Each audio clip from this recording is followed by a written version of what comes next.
Então, pessoal, só para que vocês não esqueçam, se vocês quiserem que nós gravemos mais vídeos como esse, dê o seu like no vídeo e inscreva-se no nosso canal. É só apertar no botãozinho no canto inferior direito aí do nosso vídeo.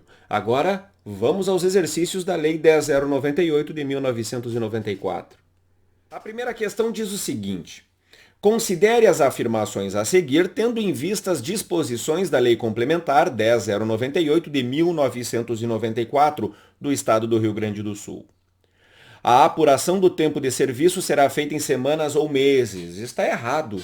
Nós sabemos que o tempo de serviço será apurado em dias, e esses dias serão convertidos em anos. Anos estes considerados de 365 dias. Portanto, está errado. Número 2.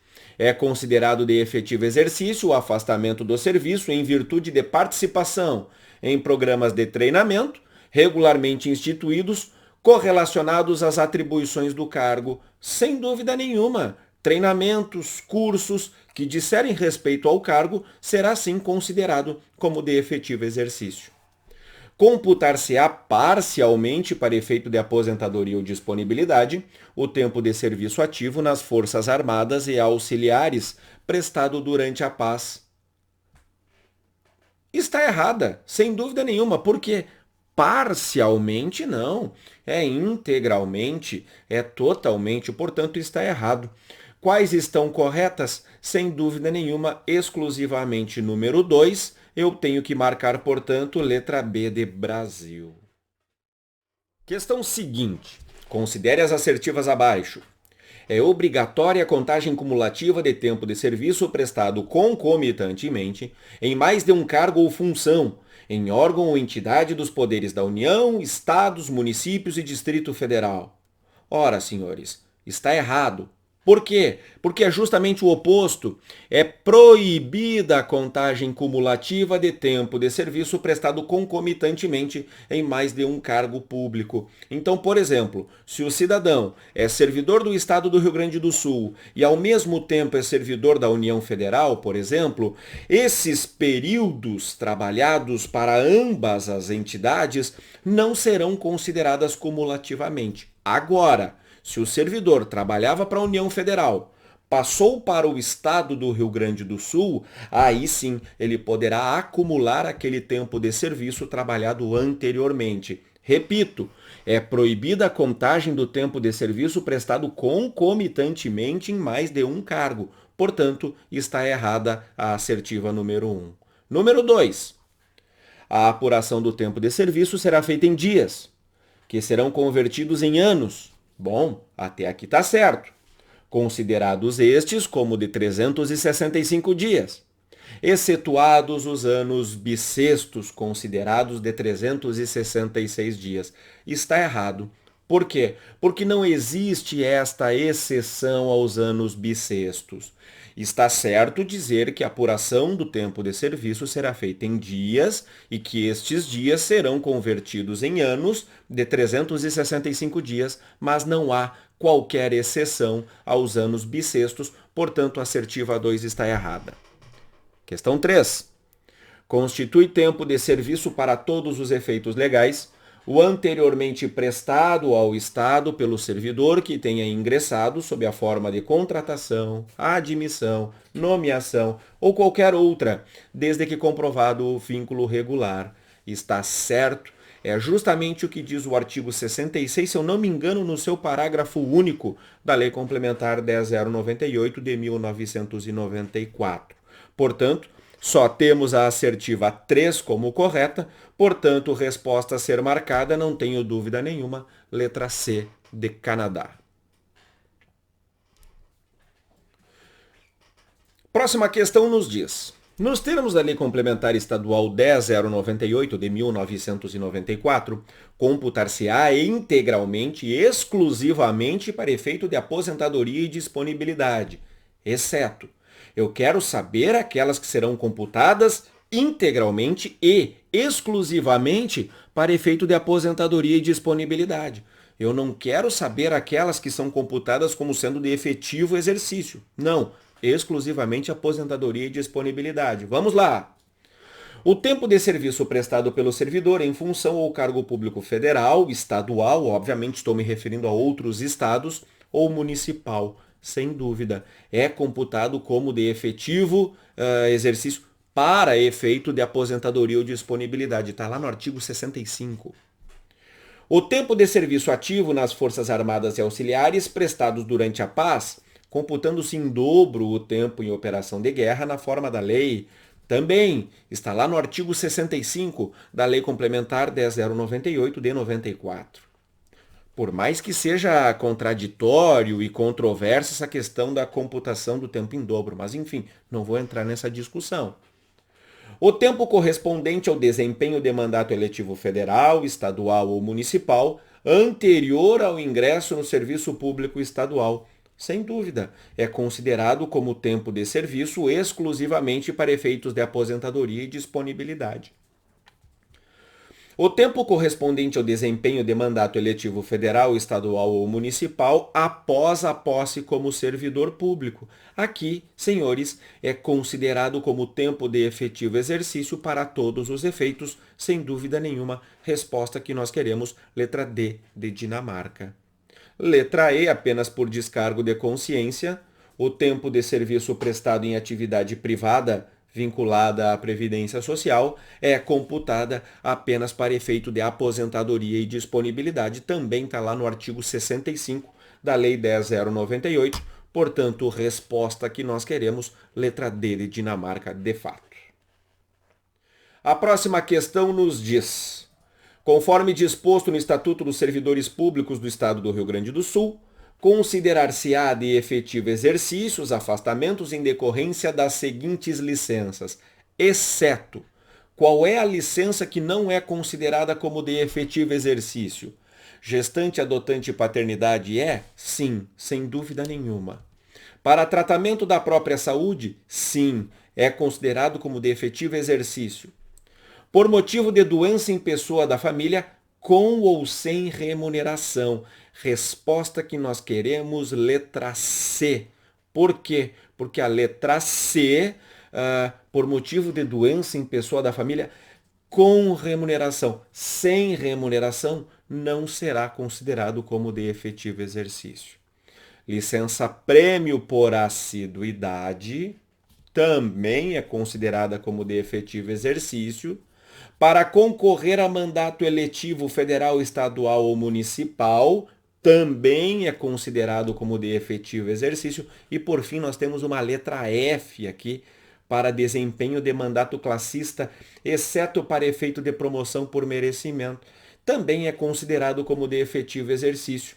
Como eu quero a exceção, não tenho dúvida nenhuma, a resposta, letra C de Canadá.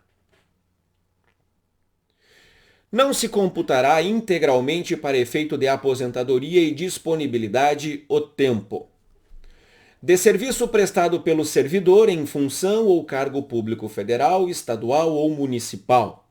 É considerado para efeito de aposentadoria ou disponibilidade, senhores? Sim, sim. É o que a gente procura? Não, não é o que a gente procura. Portanto, está errada a letra A. De serviço ativo nas Forças Armadas Auxiliares prestado durante a paz. Também é computado para efeito de aposentadoria e disponibilidade. Artigo 65, tá ok. Correspondente ao desempenho de mandato eletivo federal, estadual ou municipal anterior ao ingresso no serviço público estadual. Igualmente, artigo 65, é computado sim para efeito de aposentadoria ou disponibilidade. Em que o servidor esteve preso em regime fechado, quando se tratar de reversão, meu Deus do céu, que confusão nós temos aqui. Reversão não tem nada a ver com prisão em regime fechado. Ademais, o tempo em que o servidor esteve preso em regime fechado não é computado, em qualquer hipótese, para efeito de aposentadoria ou disponibilidade. Portanto, resposta à letra D. Mas vamos ver a letra E apenas por descargo de consciência. De serviço prestado em atividade privada, vinculada à Previdência Social, observada a compensação financeira entre os diversos sistemas previdenciários, segundo os critérios estabelecidos em lei. Sem dúvida nenhuma, é computado para efeitos de aposentadoria e disponibilidade, razão pela qual está correta a letra D, de Dinamarca. Quanto às férias dos servidores públicos civis do Estado do Rio Grande do Sul, conforme previsão da Lei Complementar Estadual 10.098 de 1994, é incorreto afirmar, por absoluta necessidade de serviço e ressalvadas as hipóteses em que haja legislação específica, as férias poderão ser acumuladas até o máximo de 2 períodos anuais.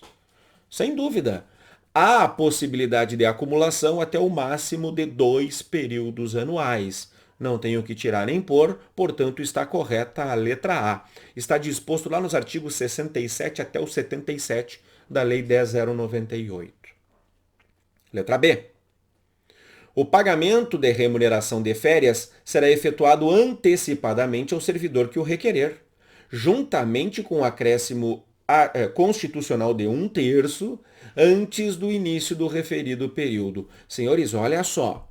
O pagamento de 1/3 do terço de férias, ele deve ser feito independentemente de pedido. Não há necessidade de fazer um pedido para pagar o terço de férias.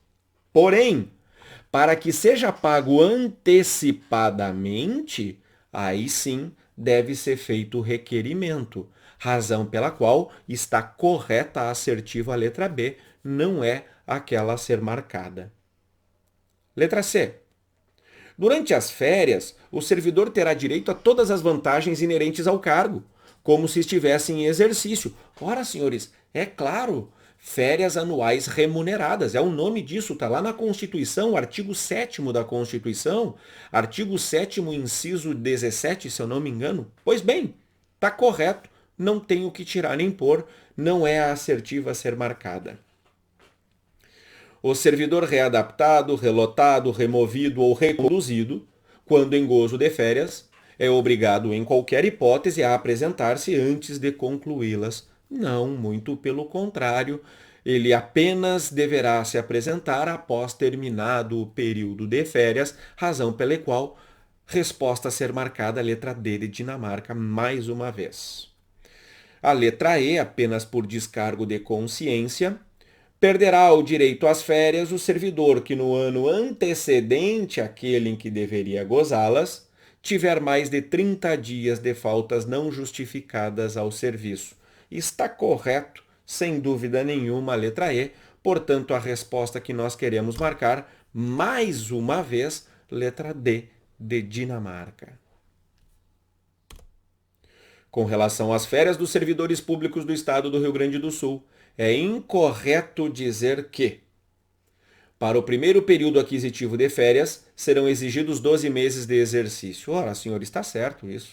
Obviamente, está lá no artigo 67, se eu não me engano, no seu parágrafo 1º. É facultado levar à conta de férias qualquer falta ao serviço. Está errado. Errado por quê? Porque é justamente o oposto. É vedado levar à conta de férias qualquer falta ao serviço. Eu não posso compensar as faltas durante o ano de trabalho com período de férias. Portanto, está errado. Vamos adiante. É facultado o gozo de férias em 2 períodos não inferiores a 10 dias consecutivos. Tá certo, sem dúvida nenhuma. Tá lá no artigo 67 da Lei Complementar 10.098 de 1994.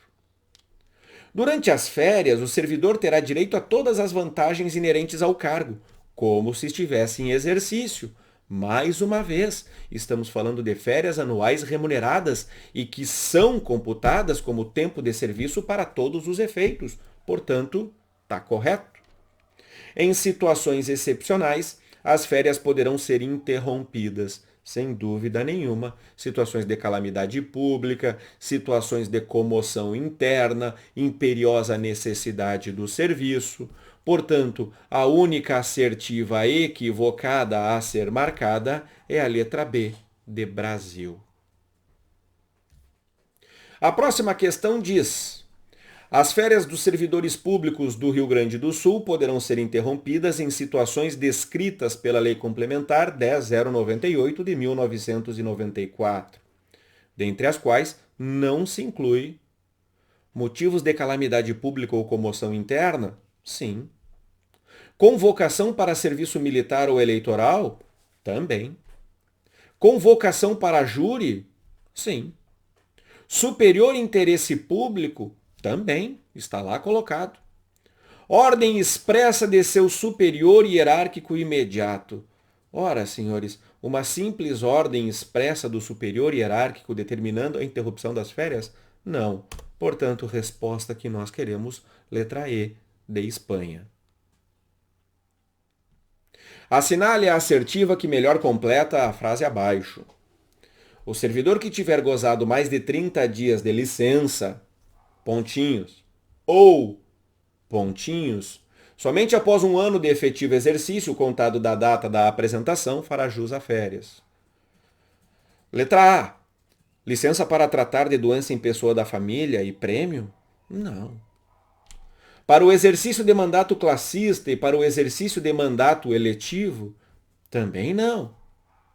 Para concorrer a mandato eletivo e para o exercício de mandato eletivo? Muito menos. Para tratar de interesses particulares e para acompanhar o cônjuge, sem dúvida nenhuma, são as duas licenças que fazem com que o servidor só venha adquirir o período de férias após 12 meses da sua apresentação, caso essas licenças tenham mais de 30 dias. E para tratamento da saúde e para a prestação do serviço militar, igualmente não, razão pela qual, resposta que nós queremos, letra D de Dinamarca. O servidor, pai, mãe ou responsável por excepcional físico ou mental em tratamento fica autorizado na forma da lei a se afastar do exercício do cargo quando necessário por período de até... Aqui eu nem vou ler as assertivas porque senão fica muito simples, fica muito cansativo, muito repetitivo. Resposta letra B, 50% de sua carga horária normal cotidiana. O servidor poderá permanecer em licença por prazo superior a 24 meses nos casos de... Senhores, inadaptação ao trabalho, existe essa licença? Não. Para o exercício de mandato eletivo, ora, o mandato eletivo pode ter 4 anos, né? É de 4 anos, então sem dúvida, mas vamos ver as demais. A licença especial para fins de aposentadoria? Não, ela é de 30 dias e olhe lá. Concorrência a cargo público eletivo? Não, para concorrer é apenas durante o período das eleições. E para a prestação do serviço eleitoral? Ora, senhores, é apenas durante as eleições, vai lá, fica como mesário e depois não tem hipótese alguma. Portanto, resposta letra B, de Brasil, sem dúvida nenhuma.